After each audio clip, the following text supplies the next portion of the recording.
जय हिंद दोस्तों, मैं आपका Ashish sir the career point coaching में आप सभी का स्वागत करता हूं।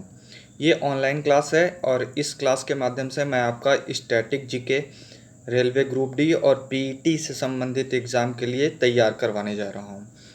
तो आप जानते होंगे स्टैटिक जीके के 22 चैप्टरों को लिया गया है इन दोनों ही एग्ज़ामों में और लगभग 10-10 क्वेश्चन पूछे जाएंगे।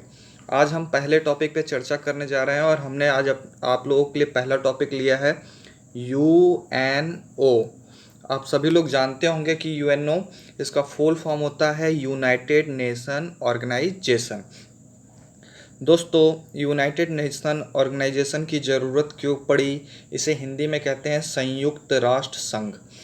जब एक कहानी के माध्यम से मैं आपको समझाने की कोशिश करता हूँ, बहुत प्यार से समझिएगा, बहुत ज़्यादा सीरियस नहीं होइएगा, आराम से समझिए, बहुत ही आसान है, एक बार में समझ में आ जाएगा। जब दुनिया में पहली बार विश्व युद्ध हुआ तो भविष्य में फिर से विश्व युद्ध की स्थिति न आए, तो इस युद्ध से बचने के लिए यूनाइटेड नेशन ऑर्गेनाइजेशन की स्थापना की गई थी। आप सभी को पता होगा कि पहला विश्व युद्ध 1914 से 1918 के बीच लड़ा गया था और दूसरा विश्व युद्ध 1939 से 1945 के बीच में लड़ा गया था। जब प्रथम विश्व युद्ध समाप्त हुआ तो उसके बाद दूसरी बार विश्व युद्ध न हो उसके लिए एक ऑर्गेनाइजेशन का गठन किया गया था जिसका नाम था league of nation. League of nation का मुख्यालय जिनेवा स्विट्जरलैंड में था, लेकिन अब ये यूएनओ बन गया है। जिनेवा स्विट्जरलैंड में था। इसकी स्थापना 10 जनवरी 1920 को हुई थी। दोस्तों, आप सभी को ये भी पता होगा कि लीग ऑफ नेशन युद्ध रोकने में सफल नहीं हो पाया। अगर वो सफल हो पाता तो क्या दूसरा विश्व युद्ध होता? नहीं होता। तो इसीलिए दूसरी बार जब द्वितीय विश्व युद्ध हो गया तो लोगों को लगा कि एक ऐसी संस्था होनी चाहिए जो सच में युद्ध होने से रोके, और यूएनओ को बनाने का सुझाव दिया था अमेरिका के फ्रैंकलिन डी रूजवेल्ट ने।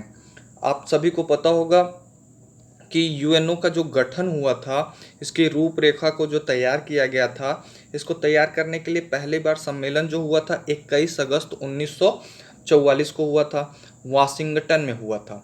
यूएनओ की स्थापना 24 अक्टूबर 1945 को पूर्ण रूप से संपन्न कर दी गई थी। 24 अक्टूबर 1945 को यूएनओ की स्थापना की गई थी। इसका मुख्यालय न्यूयॉर्क में है। इसके संस्थापक सदस्य टोटल शुरुआत में 50 थे, बाद में पोलैंड ने इस पर हस्ताक्षर किए, तो टोटल संस्थापक सदस्य थे 51। आइए इसके बारे में बताते हैं आपको। 50 देशों ने चार्टर पर हस्ताक्षर कर दिया था, लेकिन 26 जून 1945 को पोलैंड 51वां देश था जिसने इस चार्टर पर हस्ताक्षर किए, और 51 देशों ने पूरी तरह से मिल करके क्या किया था? यूएनओ की स्थापना की थी। यूएनओ का मुख्यालय मैनहट्टन द्वीप न्यूयॉर्क में है। इसके लिए 17 एकड़ जमीन जॉन रॉकफेलर ने दी थी। याद रखिएगा, इसको पेपर में अक्सर पूछता है कि यूएनओ का जो मुख्यालय बना हुआ है मैनहट्टन द्वीप पे, तो उसके लिए 17 एकड़ जमीन किसने दी थी? तो जॉन रॉकफेलर ने दी थी। यह जो कार्यालय था यूएनओ का, बन करके पूरी तरह से 1952 में तैयार हुआ था। अब आइए इसके ध्वज के बारे में बताते हैं। यूएनओ का जो ध्वज है, इसकी पृष्ठभूमि जो है हल्के नीले रंग की है। इस पर 2 जैतून की आकृति वाले ऐसे चित्र बनाए गए हैं और बीच में पूरे विश्व का मानचित्र बनाया गया है। यूएनओ की भाषाएं। यूएनओ में कुल 6 भाषाओं का प्रयोग किया जाता है। अंग्रेजी और जो फ्रेंच है इसकी कार्यकारी भाषा है, और अन्य भाषाओं में अरबी, स्पेनिश, चीनी और रशियन का प्रयोग किया जाता है। इसके लिए एक ट्रिक भी है, जैसे अरबी, स्पेनिश, चीन और रसियन। इसके लिए एक ट्रिक काम करता है कि अरे सपना, चीनी का रस बनाओ, हम अंग्रेज और फ्रेंच तो नहीं हैं। तो इससे भी आप याद रख सकते हैं। आगे बढ़ते हैं हम लोग। तो संयुक्त राष्ट्र के टोटल कितने अंग हैं, आप सभी को पता होना चाहिए। इस संयुक्त राष्ट्र के कुल 6 अंग हैं, जिसमें है सबसे प्रमुख महासभा, सुरक्षा परिषद, आर्थिक एवं सामाजिक परिषद, प्रन्यास परिषद, अंतर्राष्ट्रीय न्यायालय और सचिवालय। कुल 6 अंग हैं। इसमें सबसे प्रमुख, सबसे पहले हम लोग बात करते हैं महासभा। इसको इंग्लिश में कहते हैं जनरल असेंबली, और सभी देशों के प्रतिनिधिमंडलों को इसमें शामिल किया जाता है। अब महासभा की पहली बैठक जो हुई थी 10 जनवरी 1946 को लंदन में, क्योंकि अभी जब संयुक्त राष्ट्र संघ की स्थापना हुई थी 24 अक्टूबर 1945 को, तो उस समय कार्यालय बन के तैयार नहीं हुआ था, तो उस समय पहली बैठक जो हुई थी लंदन में हुई थी।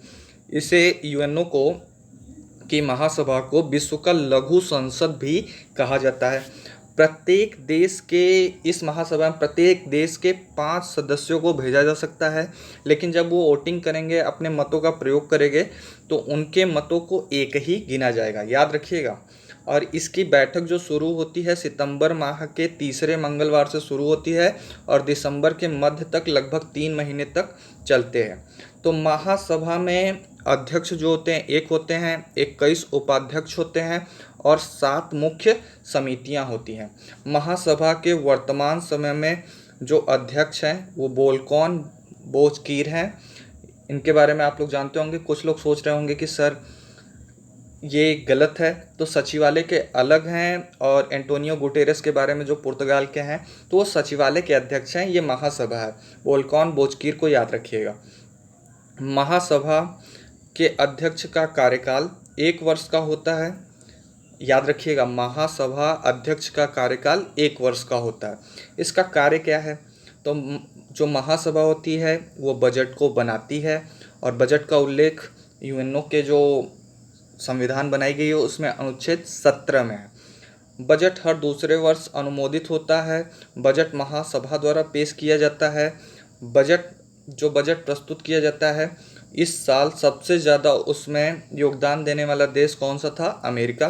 भारत 8वां देश था। एक बार भारत टॉप 10 में भी शामिल हो चुका है, तो भारत के लिए गर्व की बात है कि वो भी सम्मिलित रहता है संपूर्ण रूप से, जैसे कि सभी विकसित देश इसमें भाग लेते हैं। नए देश का प्रवेश 2/3 बहुमत द्वारा महासभा द्वारा किया जाता है। आगे चलते हैं हम लोग सुरक्षा परिषद के बारे में बात करते हैं। सुरक्षा परिषद के बारे में बात करते हैं। सुरक्षा परिषद को इंग्लिश में कहते हैं सिक्योरिटी काउंसिल। इसे दुनिया का पुलिसमैन भी कहा जाता है। इसमें कुल 15 सदस्य होते हैं, जिसमें से 10 अस्थायी होते हैं और 5 स्थायी होते हैं। सारा खेल इसी का है। भारत स्थायी सदस्यता हासिल करना चाहता है, बड़ी दांव पेच लड़े जा रहे हैं। आइए अस्थायी सदस्य के बारे में बताते हैं। अस्थायी सदस्य जो होते हैं 2 वर्ष के लिए चुने जाते हैं। इन सदस्य देशों का चुनाव महासभा द्वारा किया जाता है। वर्तमान समय में यूएनओ में 5 स्थायी सदस्य हैं। आप लोग जानते होंगे कि ABC और FR। तो A से अमेरिका, B से ब्रिटेन, C से चाइना, F से फ्रांस, R से रसिया। अस्थायी सदस्यता सबसे ज़्यादा हासिल करने वाला देश है जापान, जिसने 11 बार अस्थायी सदस्यता हासिल की है। वर्तमान समय में भारत अस्थायी सदस्य है यूएनओ का। भारत ने कुल 8 बार अस्थायी सदस्यता प्राप्त की है। सुरक्षा परिषद की बैठक प्रत्येक 14 दिनों के अंतराल पे की जाती है। चलिए आगे बढ़ते हैं, दूसरे अंक को समझते हैं। अंतर्राष्ट्रीय एवं सामाजिक परिषद, इसमें सदस्य देशों की संख्या कितनी है? 54 है। और आर्थिक एवं सामाजिक परिषद का जो कार्यकाल होता है वो 3 वर्षों का होता है। इकोनॉमिकली एंड सोशल काउंसिल की स्थापना इसलिए की गई कि जहाँ पे पैसे की बात आएगी वहाँ पे ये परिषद कार्य करेगी विश्व की सहायता के लिए। ठीक है। और जो यूएनओ है इसका काम ही है कि पूरे विश्व में शांति का माहौल स्थापित करना। वर्ष में बैठक इसकी कई बार होती है? तो 2 बार होती है। एक बार अप्रैल में न्यूयॉर्क में होती है, एक बार जुलाई में होती है जेनेवा स्विट्जरलैंड में। इसके सदस्य जो होते हैं वो महासभा द्वारा चुने जाते हैं। प्रन्यास परिषद में सदस्य देशों की संख्या जो है टोटल 12 है। 1994 के बाद से इसने लगभग कार्य करना क्या कर दिया है? बंद कर दिया है। तो ये आपके लिए इम्पोर्टेंट नहीं है। आइए हम लोग जानते हैं अंतर्राष्ट्रीय न्यायालय। इससे कुछ क्वेश्चन कभी कभी आते रहते हैं। जैसे कि आता है कि अंतर्राष्ट्रीय न्यायालय इंटरनेशनल कोर्ट ऑफ जस्टिस, इसका मुख्यालय कहाँ है? तो द हेग नीदरलैंड में इसका मुख्यालय है। इसकी स्थापना 3 अप्रैल 1946 को की गई थी। न्यायाधीशों की संख्या इसमें टोटल कितनी होती है? 15 होती है। इसका कार्यकाल कितना होता है? 9 वर्षों का होता है। और कोरम पूरा करने के लिए कम से कम कितने न्यायाधीश होंगे तो सत्र चलेगा?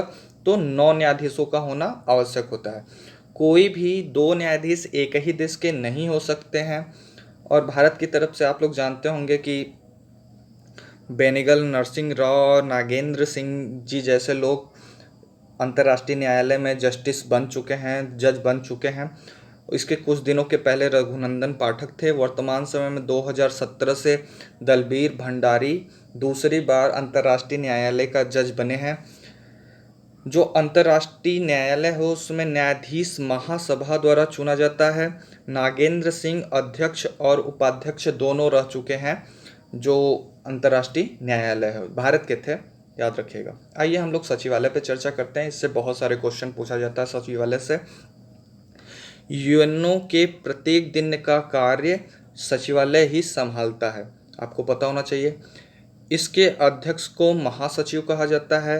अब इस वर्तमान समय में जो यूएनओ का सचिवालय है उसके महासचिव एंटोनियो गुटेरस हैं। एंटोनियो गुटेरस जो कि पुर्तगाल के हैं, जो इन्होंने 2017 से पद को संभाला है। महासभा का कार्यकाल 5 वर्षों का होता है, मतलब 2022 तक ये रहेंगे। महासभा का चयन सुरक्षा परिषद की सिफारिश पर महासभा द्वारा किया जाता है। महासचिव का जो चयन होता है, यूएनओ के पहले महासचिव जो थे त्रिगवेली थे, उन्होंने अपने पद से इस्तीफा दे दिया था कार्यकाल पूरा होने के ठीक पहले ही। डैग हैमरशोल्ड स्वीडन के महासचिव बने थे। उनका पद पे रहते हुए ही क्या हो गया था, निधन हो गया था। सबसे कम कार्यकाल वाले महासचिव जो बने थे मिस्र के बुतरस घाली थे। 1992 में बने थे। उन्होंने 4 साल तक ही इस पद को संभाला था। पहले नॉन यूरोपियन महासचिव यू थॉट थे। 1961 से 1971 तक उन्होंने ये पद संभाला था। ये म्यांमार के थे। 1988 में शांति का नोबेल पुरस्कार यूएनओ की peace keeping force blue helmet, एक संस्था है peace keeping force blue helmet को प्रदान किया गया था। तो ये यूएनओ के लिए गर्व की बात है कि जिसके लिए उसे बनाया गया है कि विश्व में शांति का माहौल स्थापित हो सके, उसके लिए उसे 1988 में नोबेल पुरस्कार से भी सम्मानित किया गया था। तो हम लोगों ने धीरे धीरे एकदम छोटे से ब्रीफ अंदाज में आज पढ़ा है यूएनओ। यूएनओ मतलब यूनाइटेड नेशन ऑर्गेनाइजेशन, संयुक्त राष्ट्र संघ। धन्यवाद दोस्तों। आपको ये वीडियो कैसा लगा, अपनी प्रतिक्रिया हमें ज़रूर दीजिएगा।